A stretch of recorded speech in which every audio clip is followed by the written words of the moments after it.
Happy Rheumatoid Arthritis Awareness Day. If you don't know me, my name is Tati. I have had RA for 22 years. If this video gets confusing, I suggest that you go back and look at my previous video, my JRA story, and maybe I'll fill you in a little bit. I've had arthritis for 22 years. It's not a grandma disease. I'm here for awareness, support, to advocate, and to find a cure, and not just for rheumatoid arthritis, but for all autoimmune, invisible illnesses and chronic illnesses. I'm here for you guys. So for the last couple of days, I've asked people on Instagram and Twitter, I believe, to send me any questions that they would have, not just for a person that has rheumatoid arthritis, but for their caregiver or the person that's always taking care of them, which today will be my mom that will join us. Can you get off your phone? Espérate. You're like a teenager. Because it's so hard. You're like a teenager and I'm the adult. Oops. So this is my mom, and if you notice, we switched sides because we agreed that this is my side, I look better on this side, and she looks better on that side. I don't have a and side. And he looks better on, this side, too. So do you want to introduce yourself briefly? Briefly. So I'm her mom. With that being said, you know everything else. And my name is Lourdes Capote, and I am glad to join the group that you guys have, and I love to read all the messages you guys out there sent to her, and she's grown so much and has helped her so much that you have formed this community, and I'm sure it has helped you as well. Without further ado, let's get to the questions. I want to disclose that we're like BFF, so we cut each other off when we're talking. Yeah, don't let that start. And it's TMI, and so don't be confused. We have a very unique relationship. So let's have you go first.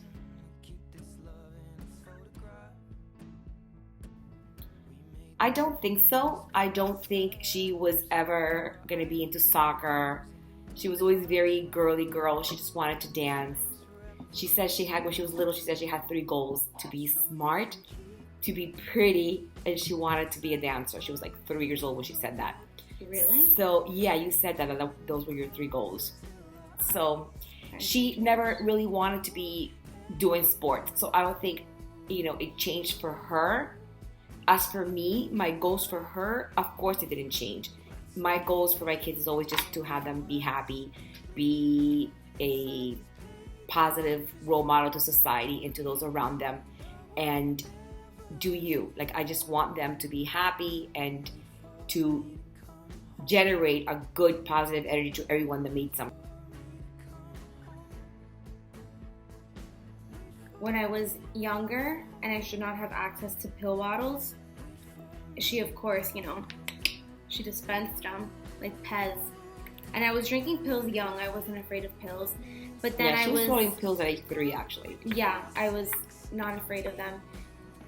And I was never a child that was that's it. I'm not drinking my meds anymore. Mm-mm. I always never gave me a hard time. I always kept drinking them because I didn't know what would happen if I didn't drink them. She mainly, I think, it all took off more so the first time I was diagnosed with cancer 11 years ago. You would have been how old? 11 years ago. You would have been 13? Sure. Yeah, so she would have been 12, 13 years old, and it was the first time I was diagnosed with breast cancer, and it was kind of my husband was taking care of everything, and each kid had to fend for themselves in some way. So she had to learn, her medication and what to take at what time, and that's when she actually started, because just because I enjoyed taking care of her, I never made her for her own schedule as to what she needed to take. She knew, but I would always administer the drugs even if she was 12 or 13. And because she was always very mature, she would have done it, but I don't know, I was such a control freak when it came to be a mom. But at that age, when I was diagnosed 10 years ago, boy, it was she took it over. She didn't want to give more on me, so she took it over and did everything. Injections, I was a pain in the ass with. Yeah, that she still doesn't do. I'd hide under the bed and they'd find me. She would pretend she was sleeping and she was 13. Yeah, stuff that It was just so much pain for her. It Those was Humira Humira. shots.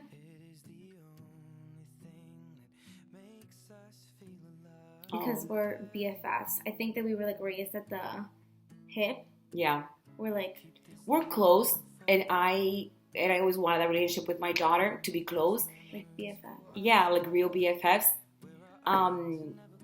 And I never really had that. I had an amazing mother, but she believed that she was the mother always, and I had to be the child, and I could never really have an input. And Tati was always very intelligent, so we spoke. So I spoke to her like an adult, and we always had that relationship. So definitely, she was made aware that she had this problem as she grew up because she was diagnosed at age 2, and it was easy to communicate because that's all we ever did. We didn't have to change anything. And I never held back on anything. She just wouldn't hold back. Very rarely, and I still don't. As a matter of fact, I would tell her, how she needed to go to counseling, how it would help, and then she would tell me, well, you need counseling, really? Because I don't have any problems except if the psychologist can take away my arthritis, I'll go. And if not, then you need to go. Because if I need to talk, I talk to you. If I have any questions, I go to you. So what do I need counseling for? She would tell me, I think you need counseling, actually. I mean, I've always had that was my big intention when I was raising my kids, is that I wanted to give them that relationship with me, to the 3 of them. Yeah, all 3 of us are very close with her, and we're all very close with each other. And that was my challenge, to be, as a mother, I guess my biggest challenge was to be able to turn myself off like a light switch, and when I had bad moments with her, still be able to turn around and have great moments with a child that's 5 and innocent to everything. And with my son that was maybe accomplishing a home run, and be really joyous for that, and I just pretend to be joyous. And that was my challenge.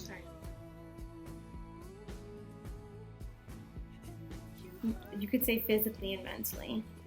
Well, physically you could tell because she's got very white skin, and you could definitely see under her eyes the circles. You could see the change in her eyes, that she's just not there. And you could tell physically also because she's very stiff. And when she's down emotionally, she just stays to herself. And even sometimes she'll talk to me. Sometimes it'll take a couple of hours, and sometimes it'll take a couple of days for her to talk to me. But she's always been an open book to me. So, but she doesn't have to at times. Like, I just know what she's feeling. Just like I think she knows what I'm feeling when I'm down. We don't even have to speak it. But she bounces back up. Now that she's older, and I think realizing everything she's gone through, I think now it's a little bit harder. Honestly, when she was young, she was so easy. She was such a joy always. To be young and... Yep, that's what it was, young and naive.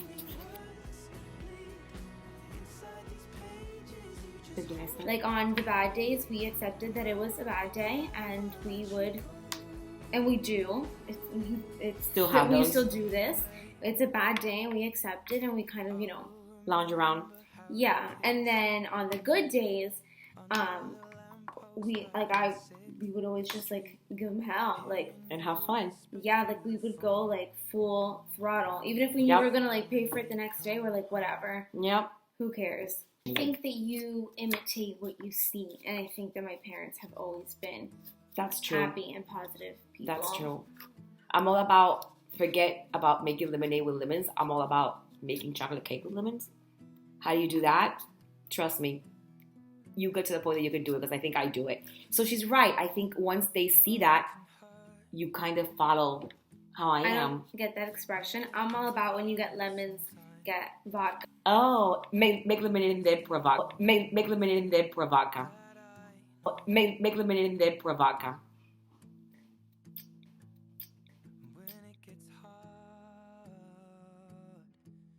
I think I cope with pain. Sometimes, I'm not going to lie, when I am in pain, I do get a little bit mean. Like cranky. So when I'm really in mean, pain, I think it's just a little cranky. I get cranky. So when I'm in pain, I try to like just give into it and lay and drink my medication. Right. And just, I give into it, basically. And my diagnosis, every day is a different experience on how to cope with it, and kind of just like the pain. And a different challenge. Every day is a different way you figure out how to cope with the pain. Because there's different pain. There's aching, and then there's stiffness, and there's migraines, and there's muscle spasms, and then there's when your jaw is rough like this. So I think as for her, as for many of you, it's the unknown of tomorrow. Like, I think that's the hardest of the diagnosis. What's going to come tomorrow, and how long is the medicine going to work for? What medicine is going to work? I think that's her biggest challenge, because a lot of people don't live the today. A lot of people are always thinking about tomorrow, and I think she's one of those. She's been a person to always worry about everyone and everything. So now that she's older, it hasn't gotten better. She still worries, and she thinks about her tomorrow. Major anxiety. Major anxiety. I think as we went, I wouldn't like to say that I raised her in denial. I would like to think that she was in every medical visit, she would know exactly what they were saying, and she would ask questions, and I would always answer her. But as everything, you have to look at things on the positive side, because you don't know. Like, look, for her taking medication for 20 years, or 21 plus, you would think at this point she could have had arthritis in one of her organs. She could have had failure, from her medication of her kidneys. So many other things that didn't happen.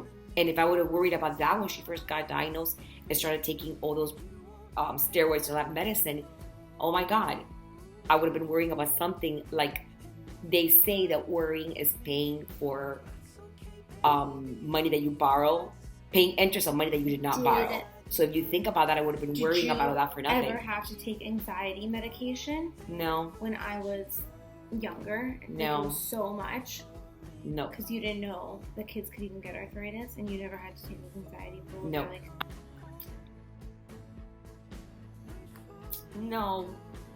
No. The doctor always said, don't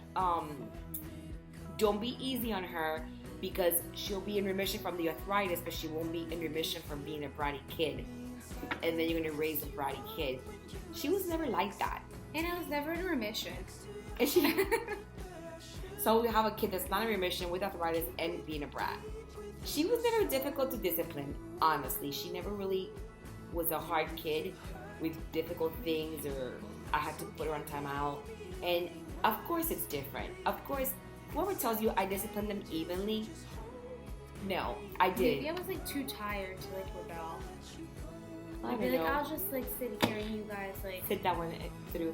I don't know. But yeah, whatever mom says, I discipline the same. No, you don't. You're a liar. You don't. You are a liar. Because honestly, do you want to give a child that is already suffering so much? Do you want to put her on timeout for, I don't know, not picking up her room, which was her problem? Or and that's a physical activity, so. Or not turning in your homework on time. I did turn in my homework on time. Just for, not eating everything I served her. I never ate anything. That was my problem, was that I didn't eat as a child. So, what? As a mom, I'm going to be disciplining her for these little things when the child is definitely paying a price for nothing, for everything that she didn't do? I was never really bullied. I have an older brother. And we went to high school together, so I don't think anybody but would only ever... for 2 years, right? Is it 2 years? But it's everybody knew who he was, and my cousin even when went he was to gone. School when I did. So I never really got bullied. I think people knew that there was something going on, and they didn't want to be rude. So I never got bullied, thank God.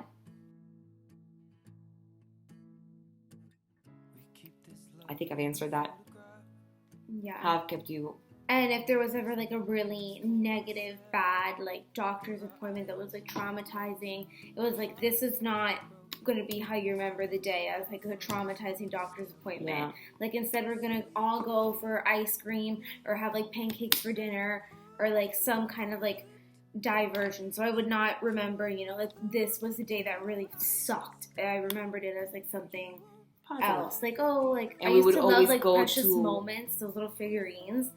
So it'd be you had a bad day, but look what I have, and then it'd be oh my God, that's the day I got a precious moment. Right. That's the day that the doctors pinned me down to remove fluid from my knees. Next question. Yeah. Sometimes I sleep it off, and sometimes I cry, and sometimes I lay in bed and watch every morning talk show. I'm still learning, so we'll. How do you take care of yourself?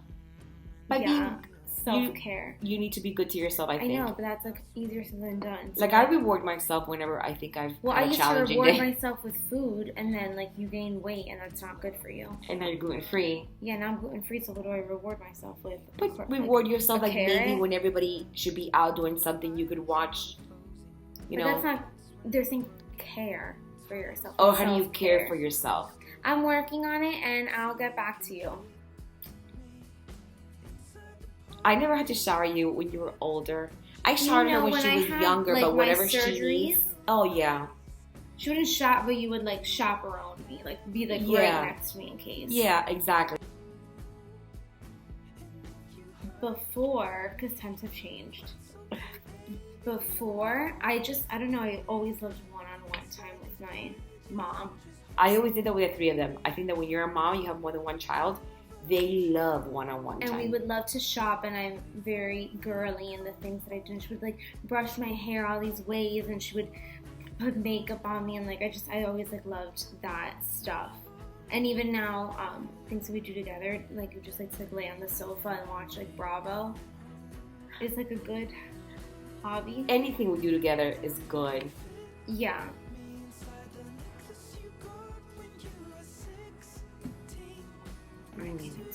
You can answer that very well. Well, kind of. I had a lot of doctors that were rude to me that you had to tell them, like, excuse me, she is a child, but she is a human. Yes. I had doctors She's very aware of everything you're saying right now. Wanted to put me on antidepressants as, like, a very little girl. Right, like as and you age had to, 8 like, 9. advocate that, like, we're not doing that, like, she's fine. They did a lot think she was ready for that. They did a lot of casting on my legs over and over to straighten them, and it wasn't working. And I think at one point they wanted to keep going, and you were like, no, like, it's not working. Right. So. Right. Yeah, it's hard because I remember back in the day, you would think that there was God and there was the doctors. I mean, you trust whatever they say, you listen to whatever they say. And I learned early on that you can't listen. Like, you are your best advocate. You need to keep a file on everything that's wrong with you, everything you've had, all the medication you've had to take. Because to some doctors, you're just a number. Yeah. At the beginning, I was very quiet and just taking it all in, and I wouldn't try to ruffle any feathers. And I think as time went by, I realized that there were things that weren't right. She got mouthy. And I started questioning things, and I think that's when we started having problems with one of our doctor. But I had to question things. She wasn't his guinea pig.